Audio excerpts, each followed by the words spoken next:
out of which $1.03 billion have already been disbursed to Pakistan. State Bank Pakistan has kick-started the monetary easing cycle with 450 basis points slash since June. So it's also supported by appropriately priced budget, where we believe a lot of work has to be done on the fiscal side to ensure that the challenging targets set for the upcoming fiscal year are adequately met. On the future outlook side, IMF program would definitely require some sound policies, and the frequency of reviews signed up would warrant that we continue our way on the structural reforms agenda signed up with the global lender. Downside risks to these signed up agenda are the political instability, emerging concerns on the law and order situation, effective monetary policy, and controlled government spending to ensure that the fiscal balance is met. From MCB's perspective, we continued our journey capitalizing on the no-cost deposit base, adding 107 billion to our current account base, whereas on average we added 71 billion, which more than what we did in corresponding period last year, 2023. Based on the numbers reported on the revenue side, cost-to-income ratio was reported at 31% approximately, slight dilution from what we reported in corresponding period last year, but well within the budgetary targets that we set for ourselves. Profit before tax of 95.1 billion on a standalone basis, which improves to around 104 billion from a group's perspective. On the NIB-related front, we have recovered another 772 million within 9 months period, whereas home remittances and of $3.2 billion was recorded for MCB in the 9 months period. Now, moving on to the financials, starting off with the statement of financial positions. So asset base of 2.8 trillion reflects a growth of 367 billion in absolute terms. On the asset mix side, our gross advances were 725 billion, indicating an increase of 103 billion when mapped against 2023 numbers. So much of the increase was registered in the corporate book, corporate lending book, which improved by around 93.7 billion when mapped against December 2023 numbers. So just to give you some hint that almost around 74-75% concentration of our credit book is held by the corporate segment. Coverage and infection ratios of the bank were reported at 92%, coverage diluting infection diluting to 7.59, primarily on account of reduced NPLs and increased gross advances number. On the investments front, a base of 1.507 trillion, a growth of 258 billion in absolute terms. So much of the addition was reflected in the floating rate PIBs, which registered an increase of 207 billion rupees. 30 billion net were added to the fixed PIBs. When I say net, there was a huge net maturity after accounting for that 80 billion maturity and registered in the third quarter. Treasury bills decreased by 9.7 billion rupees and were reported at 345 billion. On the liability side, a deposit base, the bank crossed the 2 trillion benchmark, 2.064 trillion versus 1.8 billion, a healthy addition of 259 billion, out of which current addition was 107 billion, taking the base to 978 billion rupees as of September 30th. Saving base of 1.028 trillion, a growth of 151 billion rupees. On the equity front, a base of 224 billion, which reflects an increase of 17.71 in absolute terms, translating into 8.57% growth. Advances, gross base of 725, corporate base of 531, so around 72-73% concentration held there. Retail is the exposure that we have to small and mid-sized companies plus their SME sectors, so around 12% exposure there, 75 billion rupees. Consumer was reported at 37.44, reflects a drop of 1.19 billion when mapped against December 2023 number. So this is a strategic drive where, considering the macroeconomic situation, particularly the higher interest rate environment, we have been reducing our consumer exposures. The strategy here is to contain losses in such a volatile scenario rather than building up the consumer financing base. On MCB domestic advances are 675 billion rupees versus 581 reported as of year end. So there is an uptake of around 94.4 billion. This resulted in improvement in the market share from 4.71 as of year end to 5.60 as of September 30th, 2024. On the NPL front, during the 9 months period, an addition of 1.2 billion rupees. However, during the third quarter, there was a reduction in our NPL base to the tune of 1.9 billion rupees. with reference to the yields that we have generated in 9 months period, 18.15 as opposed to 17.70 reported for the corresponding period last year. As an update on NIB recovery, we have recovered 772 million during the 9 months period, taking our overall recovery number to 10.4 billion, which translates into approximately 35% of the 29.6 billion NPL stock transferred from NIB over a span of 7 years. Investment front, treasury bills 345 billion versus 354, a drop of 10 billion. On the PIB front, fixed an increase of 30 floaters, 207 billion added to the base. That takes our investment base to 1.5 billion as opposed to 1.284 billion. In terms of the movement on surplus and deficit on revaluation securities, we have moved from a deficit of 23.42 as of year surplus of 3.78 on the portfolio.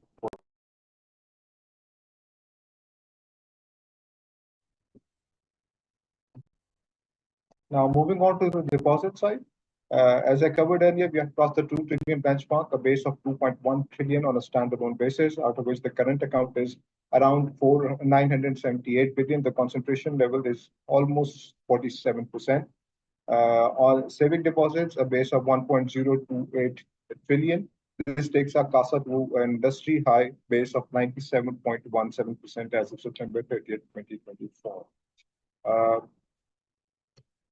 Now, moving on to the performance numbers, the gross markup income 281 billion as opposed to 235 billion, so a positive variance of 46.3 billion. On the expense side, a negative variance of 37.7 billion. So resultantly, our net markup income for the 9 months was reported at 115 billion rupees as opposed to 106 billion. I'll just quickly take you through the spread analysis for the 9 months. You would observe that on the earning asset side, gross advances 600 billion base at a yield of 18.15. Reflects a drop in average advances to the tune of 30.7 billion, where there is an increase of 46 basis points in the yields. So resultantly, our gross markup income advances was down by 1.9 billion rupees, primarily on account of the volume variance to the tune of 4 billion, which was compensated to an extent by price variance of 2.1 billion. On the investment front, an average base of 1.327 at a yield of 19.35. The average investment base was up by 248 billion, increase in yield of 158 basis points. So gross markup income on investments was up by a decent 49 billion rupees. Much of it coming in from the volume variance side to the tune of 33 billion, whereas 15.8 billion was contributed by the price variance. On the deposit side, 1.882 trillion at a cost of 9.7 as opposed to 51.578. So our average deposit base is up by 304 billion, increase in cost of 157 basis points.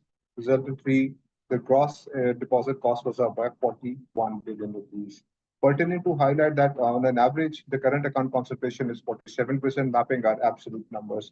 Resultantly, our spread for the 9 months period was 6.56, which reflects a slight dilution of around 39 bips when mapped with corresponding period last year. Now, coming back to the performance numbers, non-interest income, a base of 26.85, reflects an increase of 4.3 billion, translating 19% growth. The key revenues that contributed to this increase were fee commission income, which was up by a decent 15%. Major revenues that contributed to this increase was the branch banking fee, as we continuously try and add more products and services to our menu.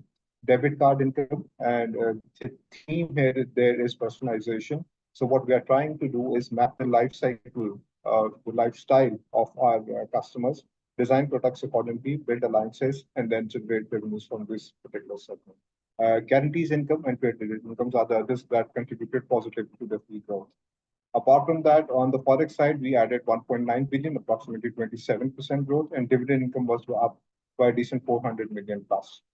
So despite the inflationary pressures, we were able to contain the operating expenses increase to 17.48% for the 9 months period at a base of 43.90. This sums up to a profit before credit allowance of 95.78, increase of 6.4 billion, translating to 7.2% profit. Credit allowance, a muted charge of 670 million as opposed to a 1.24 billion charge for corresponding period last year. So positive variance of 600 million reported there. This takes our profit before tax to 95.11 versus 88.10. So a variance of 7 billion translation to 8% growth. On the taxation side, the tax accounted for is 39% corporate tax rate plus 10% super tax. So 49% effective tax rate for the 9 months period. Tax incidence of 46.66 takes our profit before tax after tax to 48.45 as opposed to 44.15 reported for 2023. Some capital ratios.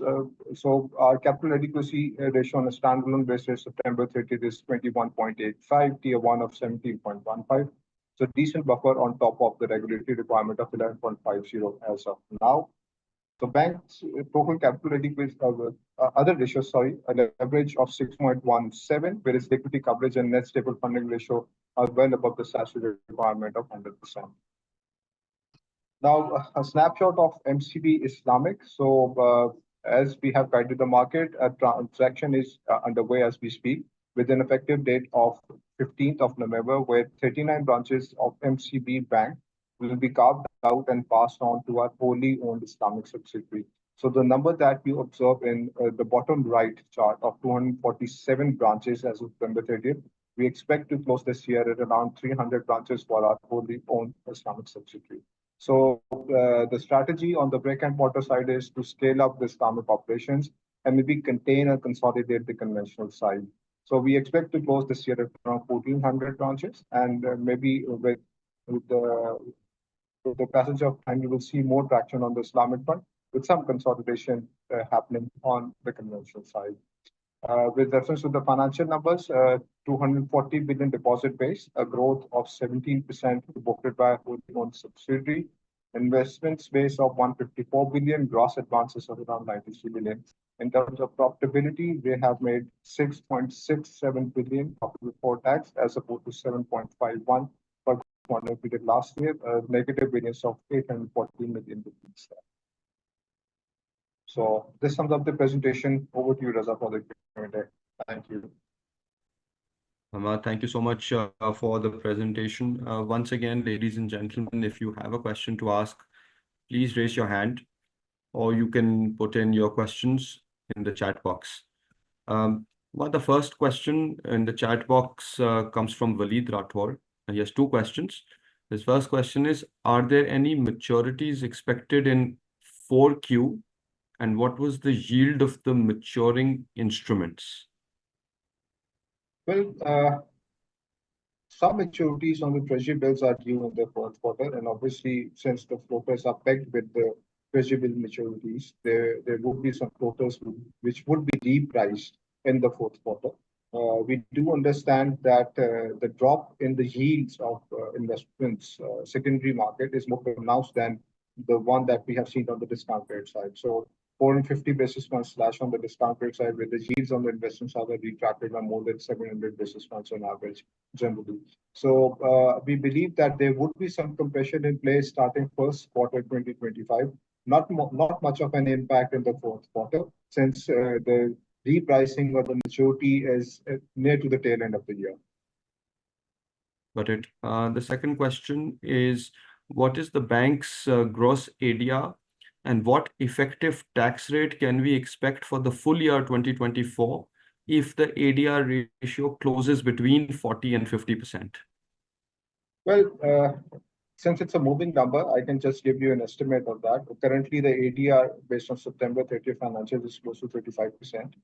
And while we aim to achieve the 50% benchmark by the end of this year, although I do understand it's a very challenging ask, and this applies to the entire banking industry, not specific to MCB, since most of the banks, most of the top 4 or 5 banks are in similar ranges, plus minus 2 or 3%, not more than that. So if the ADR for MCB remains between 40 to 50%, the tax incidence would be close to 7 billion rupees. That's an estimate that we carry as of now. Understood. The next question again in the chat box is from Deepa Khatri, and she's asking why your ROE declined from 2023 December. How will you manage to increase it in the near future? Thank you for your question, Deepa. So if you map MCB's ROE with last year, there's a slight dilution, very slight dilution. However, as I said earlier, the drop in yields of the investment base is more pronounced than what we have observed on the discount rate side. Plus, you need to factor in that there is a serious negative carry on the saving deposits as of now. So currently, with the 17.5% discount rate, the banks, the conventional banks, have to offer 16% as MDR, have to keep 6% CRR. So you add another 100 basis points to the cost. Plus the monthly payment frequency, you add in the 70 basis points. So effectively, 1 rupee of saving depositor costing me around 17.7%. Whereas on the yield side, if I even map it with a 3 months treasury bill, it's around 15.3%. So there is 250 to 260 basis points negative carry for every conventional bank on the saving deposits portfolio. How do we manage that, or how do we take care of that? The only solution that we have is to mobilize no-cost deposit base, and we have been saying that. You would have observed that if you're following MCB, you would have observed that we have improved our current account concentration from around 37% back in 2019-20 to 47 to 48% as of now, averaging around 47% now. And the guidance that we gave to the market was to scale it up to 55% in the times to come. So hopefully that would help us in managing the drop in ROE that you have pointed out. Thank you. The next question is from Hassan Raza. It's a mix of deposit growth and ADR. So he's asking, how do you see deposit growth in 4Q in the backdrop of the coming ADR-based tax incidents? And assuming that there is a shift on the regulatory side, and this rule on ADR becomes on average ADR through the year, do you think it will make banks a lot more selective in terms of picking up deposits and therefore lead to a secular low growth in overall deposits? Thank you for the question. So the take is that considering the current discount rate and the return that a saving deposit generate, I believe if you map it with other investment avenues, it's the highest currently. So 16% is what you get if you deploy your funds in a saving account in a conventional bank as minimum deposit. I'm not discussing the special rates here. So I do understand that you can top it up with another 50 basis points if you're talking about the chunkier or the large volume of deposits. So in the fourth quarter, as far as MCB goes, we have been sharing that with the market that we don't have even a single rupee of special rate deposit parked in our domestic local currency franchise. So whatever you see in the saving deposits portfolio is at rack rates. That's the minimum deposit rate that we offer. So there has been a natural flow towards saving account. As I shared earlier, the yields are way ahead of other investment avenues on a saving account. And we do expect the natural flow to be there. And we are not going to shy away from this deposit. That's the core as far as we are concerned. That stays with the institution, irrespective of the interest rate movement. We have a loyal customer base with us. So we will continue with the deposit base, simultaneously working on improving our advances base. So hopefully, inshallah, we'll see some decent traction there. So with reference to your other comment on the average ADR, that applies to the next year, which starts from the 1st of January. And it is again coming out of an article that was published a few days back that FBR is currently working or thinking on revising the formula for ADR composition rather than the last year of the calendar year. It might be revised to average. So this would come into play for the next year, and we will strategize accordingly. So obviously, we can't be selective on any deposit that knocks at our door, and we have to offer the minimum deposit. We can't say no to that. There's no such option available. Got it. The next question in the chat box is from Umar Hayat, and he's asking, can we expect the same payouts next year also?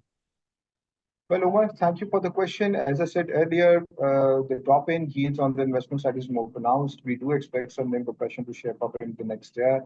However, it's a bit too early to comment on the payout side. I believe there's a good, strong case of continuing with the same payouts. As I said earlier, the strategy has been to mobilize no-cost current accounts. And if we are able to gain the traction that we anticipate by the tail end of this year, you will see, inshallah, similar or better results in the times. The next question is from Syed Murtaza Hassan, and he is asking, where do you see interest rates going to by the end of December? Well, our take is that there is room for another 200 to 250 basis points cut, as depicted by the secondary market yields and what we discussed in our LCO. So yes, around 250 basis points in other cut. So we might see the interest rate around 15% by the end of this year. Thank you. The next question is from Shankar Talreja. I think there are two questions. Can we expect a prolonged dent in net interest margins of banks, or at least for 2025, given that demand for advances may continue to be lower in the medium term? And the second question is what sort of advances growth you are expecting for the industry in 2025? Well, I believe with the average thing coming into play, the average ADR maintenance coming into play, there would be a push or a drive to maintain similar credit exposures starting from day one of 2025. So there would be some decent growth, but if you are taking 2024 December as a base, I believe the growth potential would be limited to around 10%, not more than that approximately. So that's the maximum that I foresee in the current circumstances. I do understand that there is a limited credit appetite out there for the financial institutions to actually work on, and then we can look at other revenues, other business opportunities which are out there, expanding our credit exposures. Although we are currently working with a selective few names, there is the bottom line that we have been sharing with the market is that anything and everything that falls within the risk appetite that we have defined for ourselves, we take exposure on that. I believe with the tax incidence being so huge, we have to look into all the available avenues. So we might be expanding our international credit exposure footprint plus the domestic exposures that we have currently. Based on the current exercise that we are in, we have observed that there is a huge unutilized limit assigned to certain companies, and as we speak, we are after them to ensure that that limit gets utilized. The impact of which, as you were pointing out on the net interest margins, is expected since the entire industry is running for the same pool of good quality assets. So no other bank is going to increase its credit charge by balancing out the tax instruments. The next question is from Abdul Rahman Siddiqui, and he's asking, can you please share how the cost of savings deposits is 17.7%? I believe that was the number in the presentation.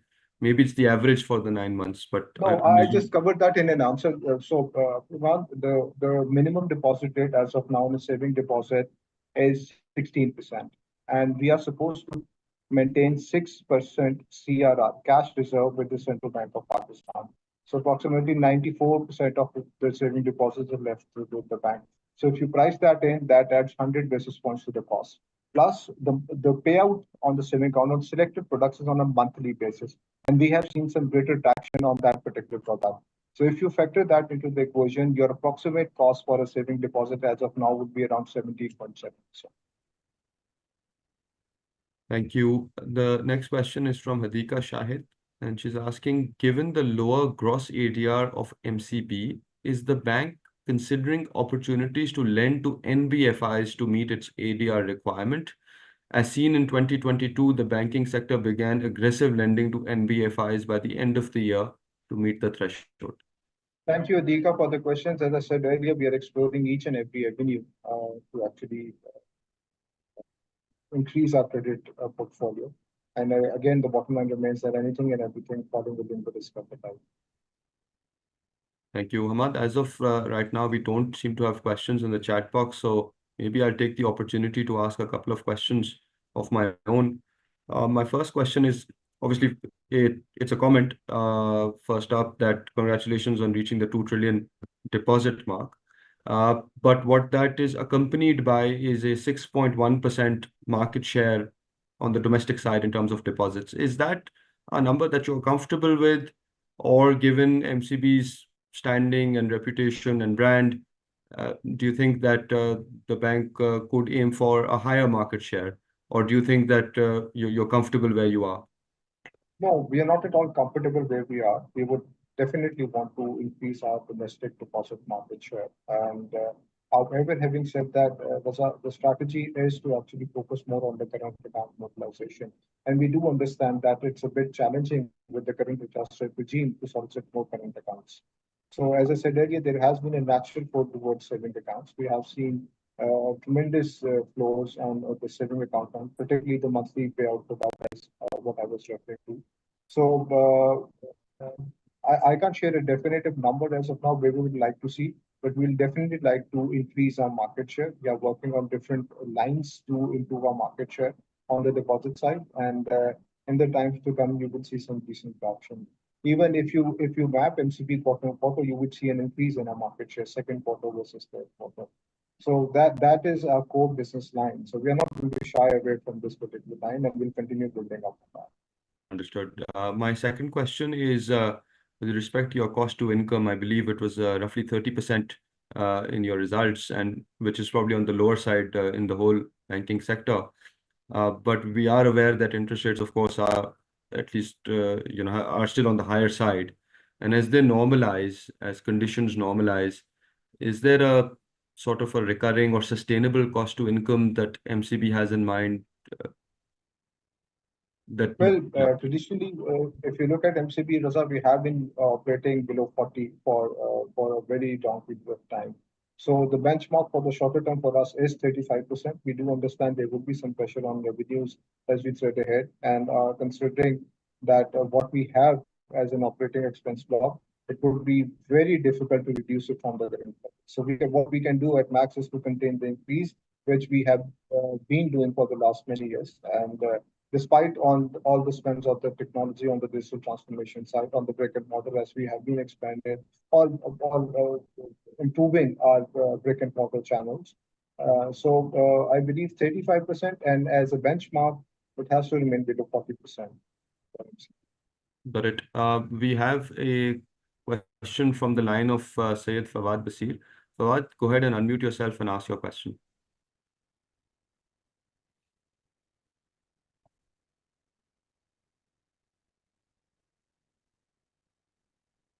Hello, am I audible? Fawad, sorry, can't hear you. Am I audible now? You are audible. Yes. Go ahead. All right. Just Assalamu alaikum, Ahmad Saab, and Assalamu alaikum, Raza. Hope you guys are good. Thank you for taking the call. Okay, so obviously this ADR tax is the main focus right now, and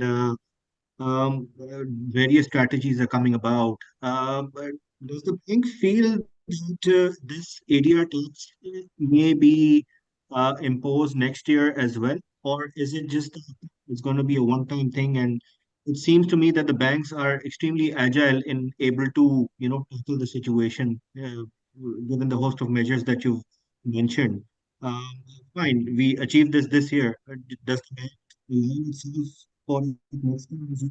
Or there's going to be some Sorry, I sort of lost you, year-end Fawad. rush? Sorry, I just lost you. Can you please repeat the last sentence? Uh, I'm just saying that this ADR tax does the bank expect it to continue into next year? Fawad, if I take you from the current legislation, it is here to stay by the looks of it. So there is no such defined timeline. The only relaxation that the banking industry got was for the calendar year 2023, where there was an SRO issued back in February 2023, where ADR was not applicable for that year. So the contention or from the banking companies or banking industry to FBR was that you should take away this ADR in the last budget. However, this is still in play, and by the looks of it, it is expected to continue. Okay, my second question is, what does this mean for deposits next year? How do you plan to grow that or expect it to grow? Well, as I said earlier, Fawad, in response to an earlier question, that we will continue to solicit core deposits. And by core, I refer to deposit base that stays with the institution irrespective of the interest rate movement. That because such exposure, such relationships provide opportunities all across. Cross-sell and other initiatives come into play. So our main target is soliciting current account base with an aim to improve the concentration to 55%, inshallah ta'ala, in the times to come. On the saving deposits side, obviously it would be a track rate, no special rate offering, but we're not going to say no to any customer that knocks at our door. So that's the strategy out there. We're not going to shy away from building up our core deposit base. All right. Thank you so much, sir. Best of luck for Thank the you. final year results. Thank you. Thank you, Moran. Hamad, we have a bunch of questions now in the chat box, so I will read them out to you one by one. The first question is from Altamash Himani, and the question is, what is your strategy on the investment portfolio? Do you plan to build on building more fixed portfolio? Well, Altamash, thank you for the question. So currently, considering the interest, considering the yields that are on offer on a fixed rate PIB, 3-year bond trading below 12%, 5-year bond close to 12.1-ish. It depends on where we see the interest rate cycle bottoming out. So currently, the take is that it might bottom out close to 14.5 to 15%. However, we need to factor in that there are fears of global recession, and the statements that primarily come out of Saudi on the oil prices, the projected oil prices, as a major play in there. So if oil is expected to drop to around $50 a barrel somewhere down the line, we do expect that the interest rate cycle bottom out of 14% would no longer be in play. Then we are discussing 10% or maybe 9% where this interest rate easing cycle will drop. So at that point in time, it's a dynamic process. We are always discussing this at management level. And if we see that coming our way, we might build up a 5-year bond at 12%. It could start making sense altogether. However, currently, with the current outlook, we are comfortable the way we are structured. And as you would have observed in the presentation, much of it is parked in the shorter term maturity. It's a related question now from Hassan Raza, and the question is, what is your guidance in terms of net interest income and net interest margins going into 25 and 26 based on your policy rate outlook? Well, thank you for the question. So as I said earlier, we do expect some compression in the NIMs to reflect in starting 2025 first quarter. The negative carry on the saving account side has to go away. This is an equation that cannot continue for an extended period of time. So, and the reason why we see this negative carry is that the outlook has been that there might be a slash of more than 500 basis points from the current level. So I believe this would correct on its own in the first quarter of 2025, and we will start making some money on the saving deposit side as well, and starting from the first quarter 2025. So the spreads, we do expect them to squeeze, obviously with 50% current account concentrations previously, which was yielding around 22% net. So now it will drop to around 15-16% on average. So we do expect some compression there. But as I said earlier, the strategy has been to build up current account. We are aggressively out there in the field and making sure that we are able to deliver on what we have promised to the market. Some strong numbers of the current account are expected in the fourth quarter, which would obviously aid us in supplement the NIM in the first quarter of 2025. We have a follow-up question from Abdul Rahman Siddiqui.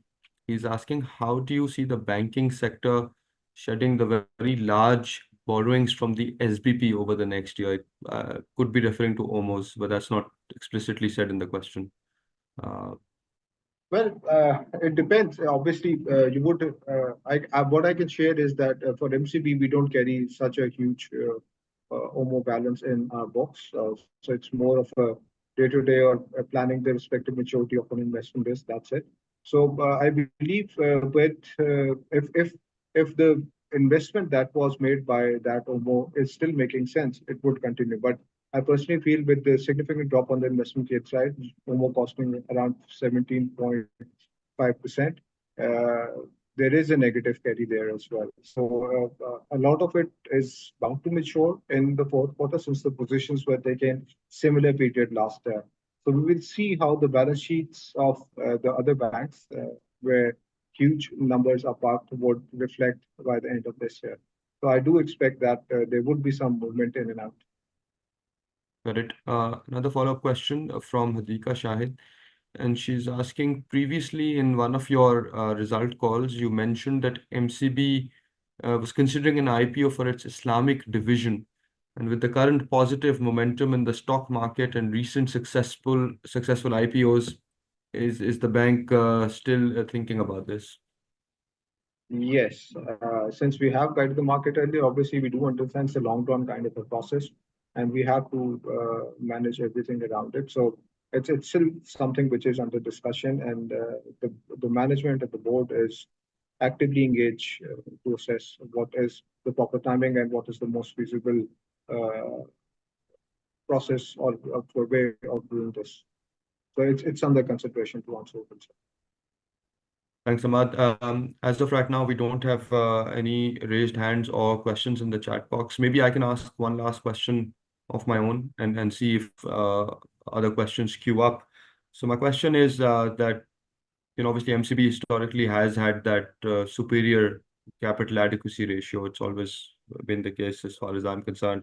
But now the leverage ratio also, I think, compared to the regulatory minimum of 3%, MCB is twice that. So is that a reflection of, how should we read that? Are you being more conservative than the others? Or if you feel that the economy is settling down, is that firepower on the balance sheet something that you will look to deploy in 2025 to offset reducing margins? How should we look into these ratios as far as MCB is Absolutely, concerned? absolutely, Raza. You see, for as far as the capital adequacy is concerned, I believe a comfortable buffer for us would be around 500 to 600 basis points. So if I top it up over the statutory requirement, this would bring us around 17.5. We need to factor in that in the last quarter, there would be some exposures that would reflect on book on the credit side, and that would obviously warrant some buffer there as well, some buffer on the capital adequacy side. So apart from that, we are always on a lookout. We have been working on certain transactions. Few of them were notified to the market as well. So any good opportunity that comes our way, we should have enough buffer parked on the books to actually capitalize on such opportunity. Plus, as you would have observed that historically the payout ratios were in the range of 80%. This time around, there has been some kind of a drop for last year and this year as well. So capital redeployed into the entity, and we do expect to use that capital in the testing times that we see are coming our way in terms of compression in NIMs, and the strategy would be to cover the NIM compression through volume generation. So particularly on the deposit side, and obviously it has to be deployed in credits plus investments. So we have been saying that credit remains a mainstream business line. So if we have to choose between a credit or in different investment avenues, credit would be before we discuss any investment avenue on the federal government securities side. But again, it should not compromise or should not bring a bigger risk in shape of any credit defaults to the book. Ahmad, would that push on credit, if the conditions are right, would that extend to the consumer segment also? Because this year we've seen a reduction in that part of your portfolio. Yes, yes.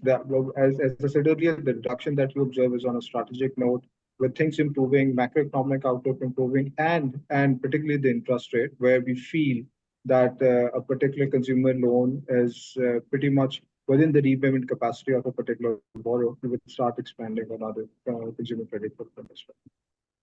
Thank you. Excellent. Well, as of right now, again, and I believe the audience is done with their questions. So with that, if you have any closing remarks to make, you may make I them. believe we have discussed everything at length. We just want to share the confidence that we have to ensure that we will continue delivering similar results in the time to come. And we do understand these are challenging times. Uh, we have a very strong pipeline as far as the credit exposure is concerned, and we are aiming to achieve the 50% benchmark, as I shared earlier in the presentation, in terms of ADR.